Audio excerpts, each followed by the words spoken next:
좋아요, 구독!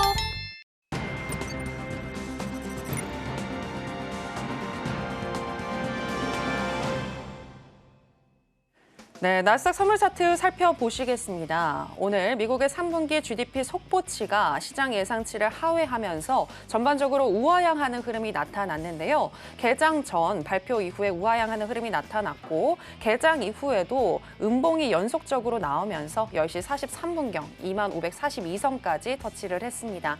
그리고 현재는 다소 회복하는 모습 보여주고 있는데요. 0.27% 정도 하락한 약 보합권인 2640선 지나가고 있습니다. 자, 그럼 나스닥과 관련한 이슈들 체크해 보겠습니다.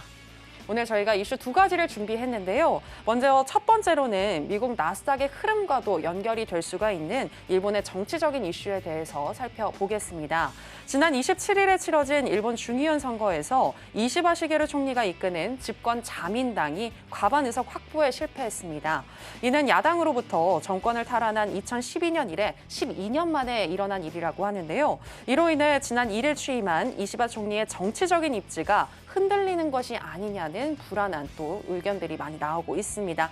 이로 인해 정치적인 불확실성이 커진 데다 강달러 현상까지 맞물리면서 일본 엔화 가치는 약 3개월 만에 최저 수준으로 떨어지기도 했는데요. 전문가들은 이시바 총리가 조기 퇴진하게 될 경우 일본은행의 긴축 기조 전환 속도도 더뎌질 수 있다는 분석을 내놓고 있습니다. 이와 관련해서 이야기 나눠볼 거고요. 자, 이제 두 번째 이슈도 먼저 살펴보시겠습니다. 네, 두 번째 이슈 같은 경우에는 미국의 대선 이후에 미국 증시가 계속해서 상승할 것인지 아닌지에 대해서 또 짚어보려고 하는데요.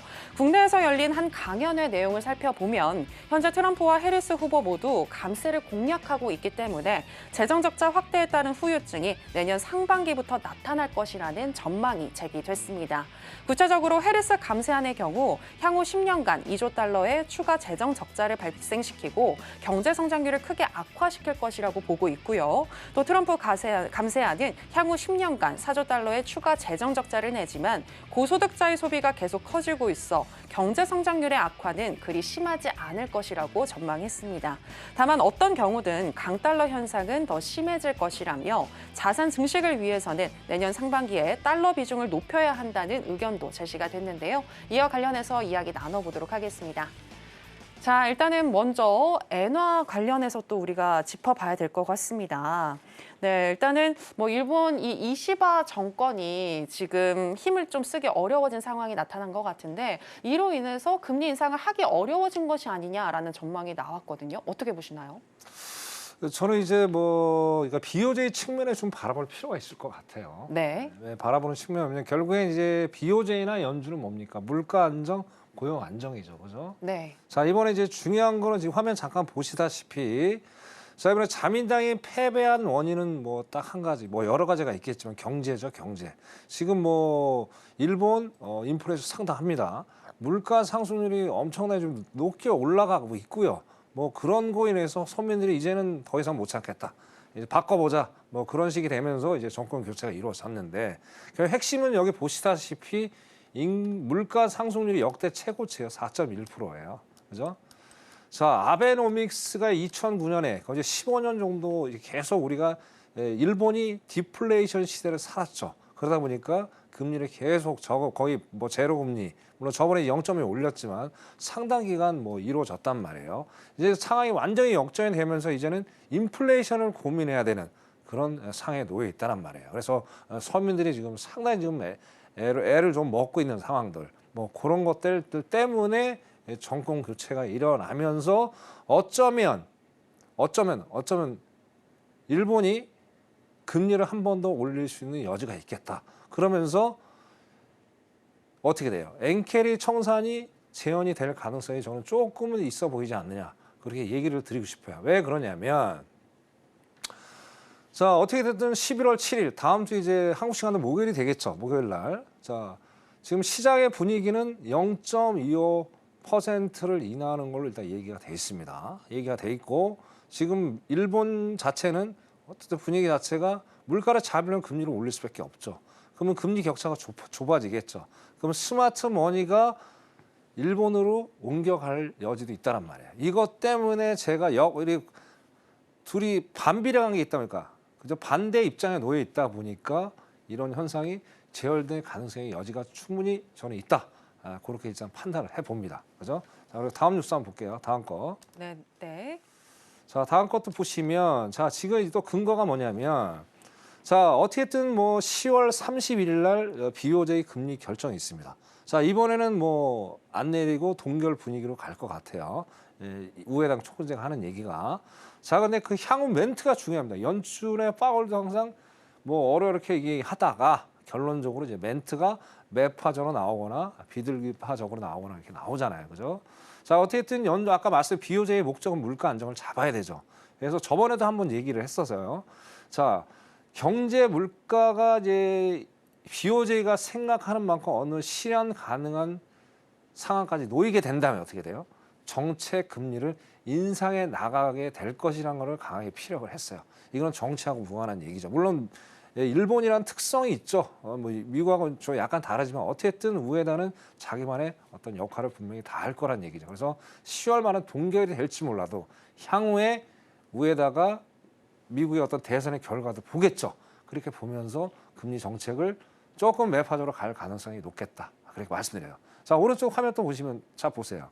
자, 엔화를 보세요. 엔화를. 자, 2024년 7월 말까지만 해도 상당히 오늘 같은 비슷한 레벨에 지금 153 왔다 갔다 하고 있는데 그 정도로 상당히 엔화 가치가 떨어졌었죠.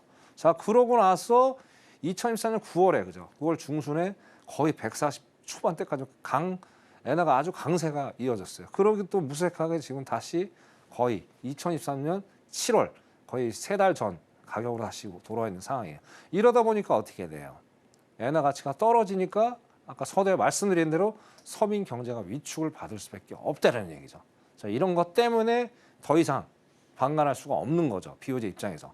그래서 금리를 또 한 번 올릴 수 있는 여지가 저는 있겠다. 이렇게 판단을 해봅니다. 그래서 10월 말까지는 뭐 가지만 결국에는 우에다 총재의 말을 들으면서 향후 어떤 방향을 좀 모색을 해야 되겠다. 이렇게 정리를 하고 싶네요. 그럼 마스터님, 엔캐리 트레이드 청산이 지금 다시 나타날 가능성이 있다라는 거는 제2의 블랙 먼데이가 올 수도 있다라는 말씀이신 거잖아요. 그렇죠. 그런 유사한 네. 상황이 연출될 가능성도 있겠다. 이렇게 보이는 거예요. 그럼 그 시점은 어느 정도라고 생각하시나요? 저는 빠르면 12월 말, 12월 말. 늦으면은 뭐 상반기에 내년 상반기. 좀 이따 이제 같은 맥락으로 얘기가 이어질 건데 예.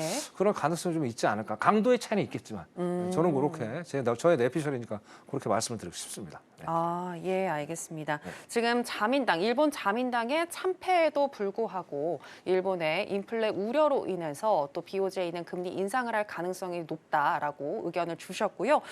미국과 일본의 금리차 축소로 인해서 또 엔캐리 트레이드 청산에 대한 우려까지 또 얘기를 해주셨습니다. 이 부분 참고해 보시면 좋을 것 같고요. 자, 그럼 계속해서 이제 두 번째 이슈도 또 들어가 보도록 하겠습니다. 두 번째 나스닥 이슈 같은 경우에는 미 재정 적자 확대에 따른 후유증에 대해서 지적한 내용이었는데요. 이는 주식시장의 약세를 의미하는 걸까요? 어떻게 보시나요? 그렇죠. 이거는 상당한 리스크죠. 상당한 리스크고. 왜냐하면 자 작년에 저 SVB 사태가 있었죠. SVB 사태 때 그때 뭐 이제 뭐 피치사에서 뭐 신용 강등을 안 시켰지만 미국에 대해서 경고의 메시지를 던졌죠. 그런데 지금까지 조용합니다. 네. 과연 왜 조용하는지 모르겠어요. 여러 가지 정치 이유도 있겠죠. 그죠?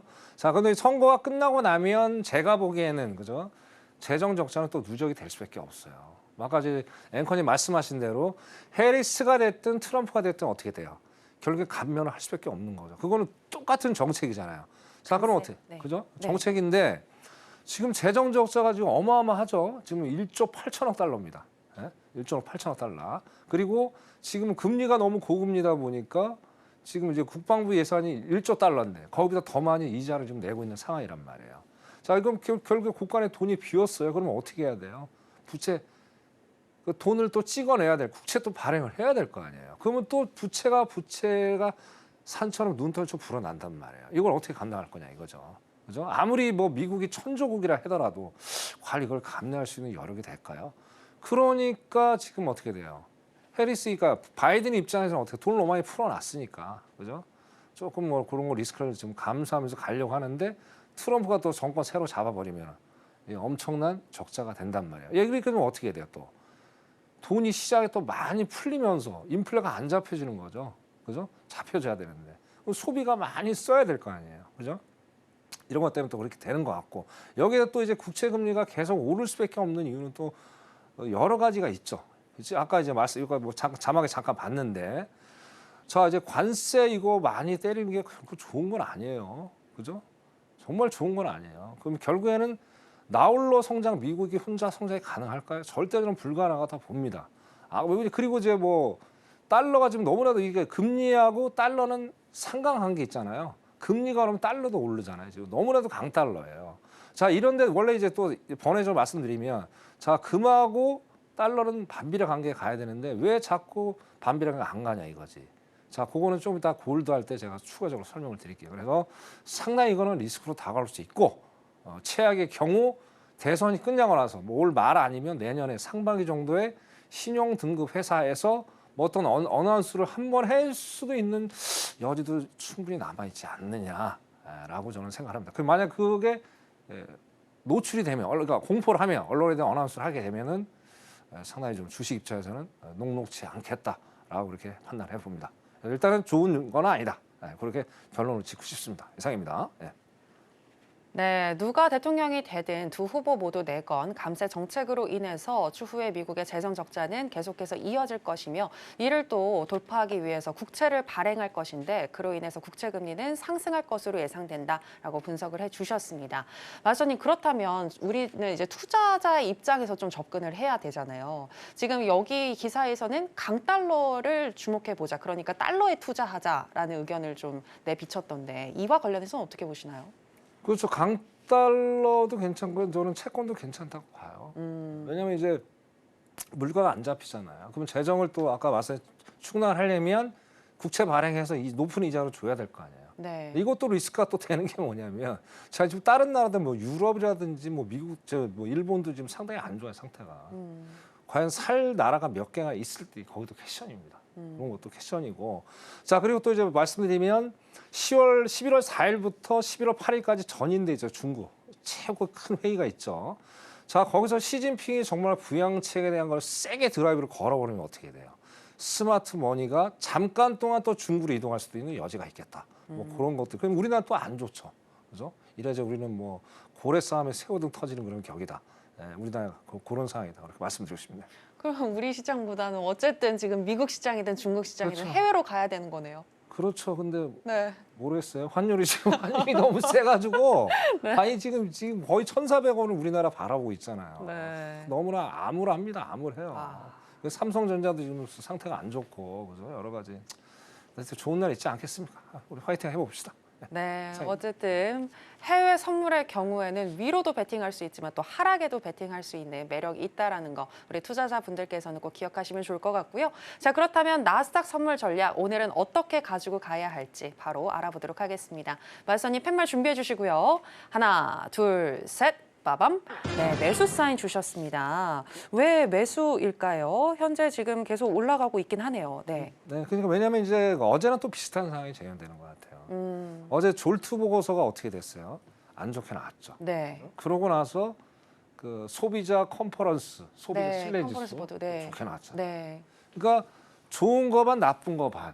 시장은 어떻게 돼? 항상 좋은 것만 해석을 하잖아요. 아. 그더니 결국엔 그게 발표를 하고 나서 스물스물 올라가다가 예. 결국엔 5시 정도 되면서 또 실적이 이제 알파벳. 나와요. 네. 쭉 올라갔잖아요. 어. 지금도 아까 6%까지 올라가고 있고 예. 오늘도 그런 상황이 또 연출이 될 가능성이 높죠. 그래서 자, 네, 오늘도 뭐가 있어요? ADP하고 GDP가 나왔었죠, 그죠? 자, ADP는 뭐 따블이 나왔어요. 민간 고용이지만 어떻게 됐든 어제하고 완전히 다르죠, 그죠? 그런데 GDP는 어떻든 0.2 예상보다 조금 내려갔어요. 근데 2.8이 나쁜 숫자는 아니잖아요. 그죠? 2분기 때 처음에 이제 속보치가 한 1.4%인가 2.6% 정도였어요. 거기도 거의 배 이상 나온 거니까 잘 나온 거죠. 그죠? 그래서 시장은 그 순간적으로 아까 좀 헷갈렸지만 아니야. 여전히 괜찮아. 그러면서 올려버린 거예요. 자, 그러면 ADP가 잘 나왔다는 거 뭐예요? 역으로 따지면. 연준이 금리를 안 내릴 수도 있는 거죠. 근데 성장률 잘 나왔으니까 또 내릴 수도 있다. 뭐 그런 식으로 이제 혼돈이 생기는데 그건 일단 무시한 것 같다. 지금 상황에서. 그럼 결국엔 내일의 파이널이 뭐죠? 내일 MS하고 메타 실적 있죠. 근데 시장의 예상치는 일단은 좋게 나오더라. 자, 그럼 어떻습니까? 오늘은 상방으로 배팅을 해야 되겠다. 근데 상당히 제가 보기에는 위로 가더라도 우상향을 하더라도 상당히 변동폭이 세면서 갈 여지가 충분히 있겠다라고 보는 거죠. 자, 왜 그러냐? 자, 목요일 날 내일 또 내일 좀 이따 말씀드리겠지만 내일 또 중요한 지표가 있죠. 거기다가 제일 중요한 거는 11월 1일 날 있단 말이야. 그러니까 상당히 혼돈스럽게 움직일 가능성이 높아요. 그래서 우리 투자자분들, 우리 시청자분들 매매하실 때 조금 기다리면서 1,000명에 맨날 교육시켜드린 그런 기법에 의해서 매매를 하시면은 상당히 도움이 되시겠죠. 저 거기다 또 뭐가 있어요? 자, 주식 하시는 분 제가 몇 번 강조드립니다. 자, 시장이 좋으면은 뭐 한국 시장도 좋을 수밖에 없잖아요. 근데 지금 완전히 다르잖아요. 완전히 디커플링 가고 있잖아요. 오늘도 상당히 안 좋았죠. 코스피 뭐 2,600 결국엔 거기 뚫지 못하고 저항받고 내려왔어요. 그래서 지금은 다른 길을 가져가고 있으니까 그것도 1,000명 앞에 잡아 보시면서 1,000명한테 오시면 자, 한국 주식 어떻게 투자를 방향을 좀 가져가야 되겠습니까? 저한테 오시고 또 여기 뭐 좀 이따 강의를 하잖아요. 강의를. 그죠? 기법 강의 하는데 이게 뭐 해외 선물 써먹는 게 아니죠. 저는 국내 선물도 다 전문가니까 여러분들이 들어오셔 공부를 좀 하세요. 자막에 들어오셔갖고 자막 보고 들어오셔. 그럼 제가 또 자세하게 설명을 좀 드리겠습니다. 자, 일단 시황은 그렇게 말씀드리고요. 예. 자, 일단 우리가 이제 진입을 해야 되잖아요. 그죠? 네네. 놀면 뭐합니까? 진입해서 돈 벌어야지. 그죠? 자, 일단 우리가 30분 봉을 먼저 제가 보겠습니다. 1분 봉, 주봉은 오늘 의미가 없을 것 같고요. 자, 30분 봉. 자, 제가 30분 봉을 보는 이유는 딱 하나입니다. 우리가 이제 제가 지금 나와서 하는 매매는 물론 단타지만 중타, 장타가 되겠죠. 그죠? 모든 시발점은 30분 봉에서 출발을 해요. 물론 진입은 뭐 5분 봉이 됐든 1분 봉이 여러 가지가 있겠지만 결국에는 단기적인 어떤 추세의 분봉은 30분 봉이 기준이 되겠다. 기준선이다. 기준봉이다. 그렇게 제가 말씀을 드릴 테니까 여러분들 꼭 명심하시길 바라겠습니다. 자, 지금 보시면 때는 이제 좀 많이 늦었어요. 좀 아쉬운데.